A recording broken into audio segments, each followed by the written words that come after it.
Willingness to assume full responsibility. All of us have been taught that, to take full, 100% responsibility. Mark Hughes says, what happened to me might not have been my responsibility, but what I do about it is my full responsibility. I've had some things, some people did me wrong. In his first couple of business experiences, he was done wrong. Some people ran off with the money. He was left holding the bag. But he said, that's what happened. And I was not responsible for what happened, but I am responsible for saying to myself, now, what am I going to do about what's happened? If a hailstorm destroys the farmer's crop, he wasn't responsible for that. But his responsibility now begins when the hailstorm is over, when he asks the question of himself, what should I do now? Now that this catastrophe is over, now that the damage is done, now what should I do about it? And a philosophy I've taught all these years, it's not what happens to you that determines your future. It's what you do about what happens that determines your future. And this is a major part of it, accepting full responsibility. If you've got an organization, you're conducting meetings, and you're the leader, the responsibility ends with you. Someone else may mess up, make some mistakes, still your responsibility. Some things over which you have no control, understandable.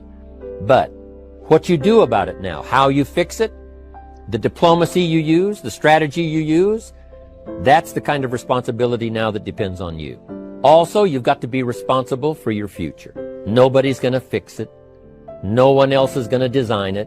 No one else is going to come along and say, hey, I will make sure it all works well for you. You've got to take all the input. You've got to take all the testimonials, all the teaching, all the training, all the influence. Then you've got to have the responsibility of designing your life. You can design a life of prosperity, or you can design a life just to coast and get by. The responsibility belongs to you. Next is cooperation. It's how to cooperate so that we take advantage of each other's ideas, we take advantage of each other's input, we take advantage of each other's enthusiasm, we take advantage of each other's testimonial, and we take advantage of each other's willingness to grow. That kind of cooperation has built. In those early days, Mark got the group together, Jerry Shatanovich, Doug Stuntz, the rest, and made some plans to cooperate. Said, no telling what kind of powerful meetings we can have if we work together. No telling how many people we can affect, even right away, if we work together. You do this part, you do this part, I'll do this part, we'll make it work together, and we'll get the ball rolling. There's an ancient phrase that says, if 2 or 3 agree, nothing is impossible. If they agree on the same project, if they agree on the same vision, if they agree on how to get there, I'm telling you, nothing is impossible. Nothing can stand in their way. Just 2 or 3. Cooperation. That's why I'm here, wanting to do my part, HBN. Send out some ideas. Give you some notes to take, something to think about and ponder, something to talk about with the people that you associate with and are building your business. That kind of cooperation is going to make this a powerful year. It'll get us to the 2 billion, 3 billion, 5 billion. But it'll get us to much more than just those numbers. It'll get us to a place of honor, respect, prestige, influence, feeling good about ourselves for the hard work that we're doing, cooperating with each other. I want to cooperate with you, helping build your business. We're on our way. We will have the billions. We'll have the stories. We'll have the experience. Now here's the last one. Napoleon Hill said, a major attribute is vision. Vision is in many parts. 1, a vision for your own course to follow. A vision for you, for yourself. A vision for your financial future. A vision for your health. A vision for your wealth. A vision for you to latch onto and make something out of. A vision for your family. Because vision must now lift others as well as ourselves. Guess what our family is counting on? That we'll be able to see things that at first they cannot see. That we'll be able to look further into the future than perhaps they will be able to look. The same is true with your organization, the people that are around you. They're counting on your vision. Perhaps you've been there a little longer than they have. Maybe you've been there a lot longer than they have. And they will look to you to help them see things that they can't see in the beginning. And if you will do that, I'm telling you, you'll have such a dramatic effect on your organization, it will be unbelievable. A vision for yourself, a vision for your family, a vision for your organization, a vision for the people that you're close to.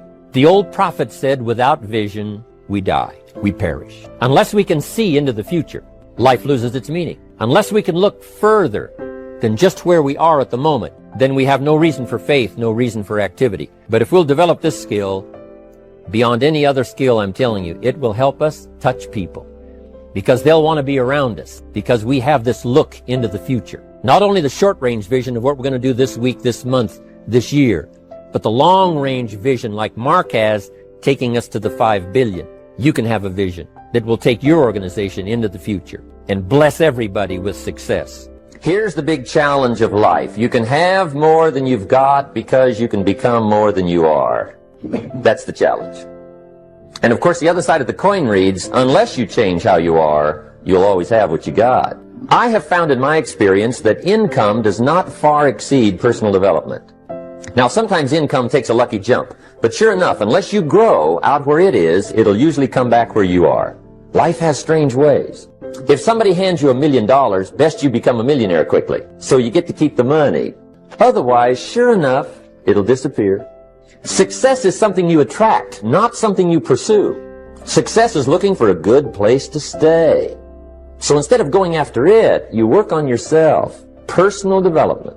See, the major question to ask on the job is not what are you getting. The major question to ask on the job is what are you becoming? Because true happiness is not contained in what you get. Happiness is contained in what you become. So that's our major subject for tonight, personal development. Of all the assignments Mr. Schoaf gave me at age 25, this was probably the most difficult. In fact, I'm still working on this one. I think it's an unending challenge to see what you can become.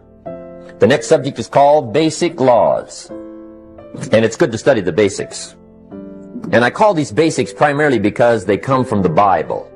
Now, I'm not a theologian or a minister, and that'll be apparent. But Mr. Schoaf taught me that the Bible was a good textbook for ideas and stories and success equations, how to live the better life. I found out that was true.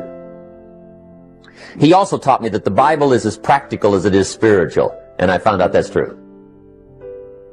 If you look at your bank account and your income and you're not happy, there's several places in the Bible to check to see what the heck's wrong so you can make the changes. And we're going to cover some of those tonight, called basics. Okay, the next subject is my favorite, setting goals. Mr. Schoaf taught me how to set goals. What a favor that was. One morning at breakfast, shortly after I met him, he said, Jim, let me see your current list of goals and let's go over them and talk about them. He said, maybe that's the best way I can help you get a better direction started. And I said, I don't have a list. He said, well, is it out in the car or home somewhere? I said, no, sir. I don't have a list anywhere. He said, well, young man, that's where we got to start. He said, I can tell you right now, if you don't have a list of your goals with you, he said, I can guess your bank balance within a few $100s, which he did. And that got my attention. I said, you mean my bank balance would change if I had a list of goals? He said, drastically. That day, I became a willing student how to set goals. And sure enough, learning how to set goals changed my life. And I often wondered why no one had ever taught me how to set goals up until age 25. So here I am, age 25, married, my family starting, I've been to college, I'm working, and I still don't know how to set goals. But fortunately, when I was 25, I met the man who taught me how. And it revolutionized my whole life. Economically, socially, personally, it's incredible. So I want to share with you tonight what Mr. Schoaf shared with me, how to set goals. It can be a life changer. The major key to your better future is you. And I'd like to have you underline two words just to give it some added punch. Underline the word major and the word you. Now, my first suggestion is transfer this to a card or something where you can put it up where you can see it every day. Preferably put it up where you can see it at the beginning of the day, before you go off to put the day together. This is a good phrase just to glance at, to keep in mind as you're putting the day together. It's called the silent seminar. If you'll just let this talk to you during the day, I found it to be tremendously helpful. I used to wonder why two people could work for the same company, one make twice as much money. Now see, that used to puzzle me. And maybe they were the same age, graduated from the same school, live in the same community, work for the same company, with the same products and the same services, they've got the same traffic, the same problems, and one makes $1,000 a month, the other one makes $2,000 a month. Now that was my puzzling question. Why would this long list be the same and the money twice as much? I asked, what's the difference between $1,000 a month and $2,000 a month? And I don't mean $1,000 a month, right? I could figure that out.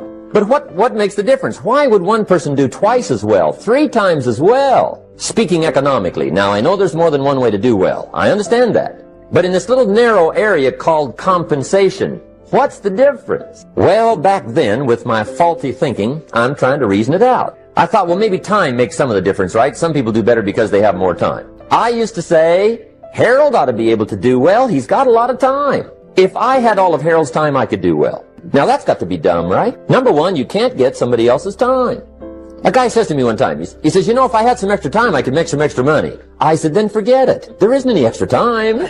Now, if you can't get more time, which you can't, what could you get more of that would make a difference in economic results? And here's the key word. Make it a part of your notes. We're going to consider it tonight. The word is value. And I have a little phrase for your notes. Value makes the difference in results.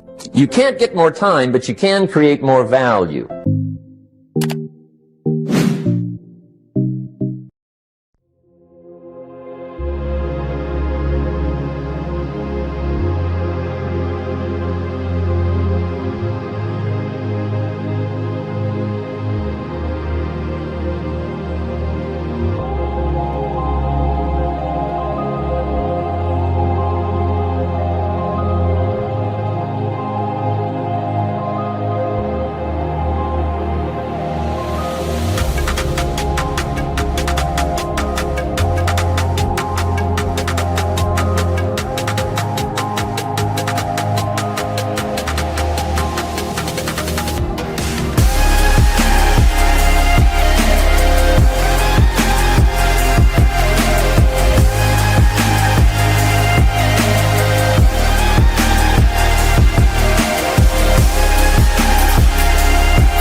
Chẳng được quên khi cơn mưa đêm lại về.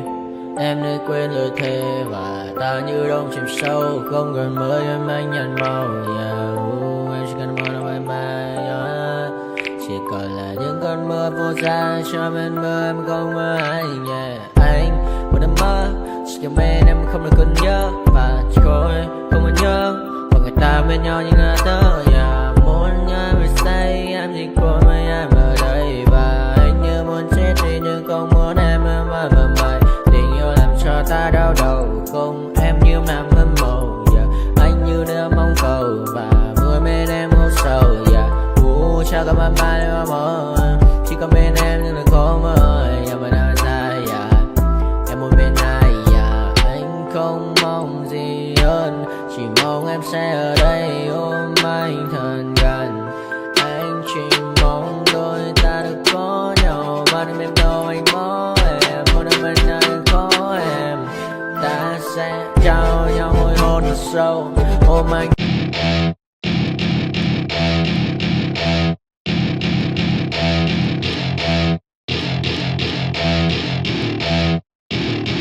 Welcome to my party, we're just getting started. A life is a dream or a nightmare scarring. Hand me a drink cause I think I'm going all in. Get me a shrink who can catch me when I'm falling. Cover up my scars, flip the handlebars. Crashing in my car, wake up in a bar. I'll be a superstar, just on my avatar. This world is so bizarre, empty out the reservoir.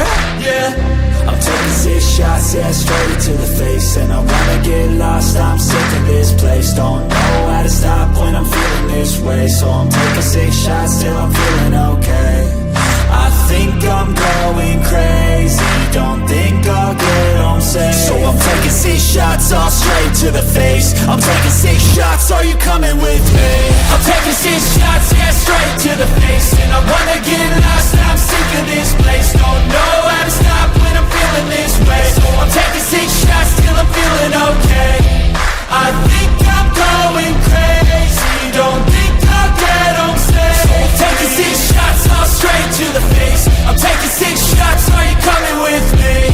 Sometimes you need to let loose, grab juice, get goose, tattoos, taboos, get screwed. Loosen up, buttercup, all those hate comments will never make you feel enough. We're all adequate graduates, heart full of calluses, but we know calculus. Damn, ain't that fabulous? Can't wait to apply all those mathematicus. But we can't.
Bye.